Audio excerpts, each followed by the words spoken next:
أرأيت كيف يكون الابتلاء وصرف الأوقات حينما يكون أول ما يفتح عليه المرء عينيه في يومه هو هذه الأدوات، وآخر ما يغمض عليه قبل النوم هو هذه المواقع.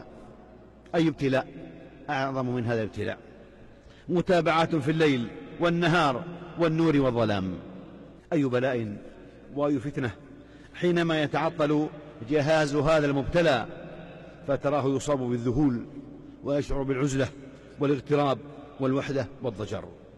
أليس من البلاء أن يكون إمساك الطلاب بهذه الأجهزة وعكوفهم عليها أكثر وأحسن من إمساكهم بالكتاب والقلم، ومن ثم فلا تراهم يحسنون قراءة ولا كتابة ولا تعبيرا.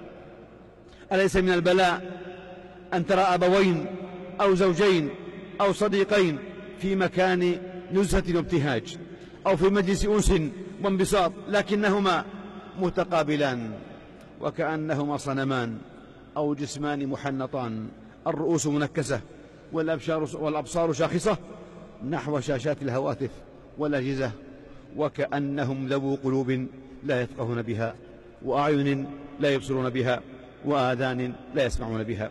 تساوى في ذلك المثقف والجاهل والكبير والصغير والذكر والأنثى، فلا حول ولا قوة إلا بالله.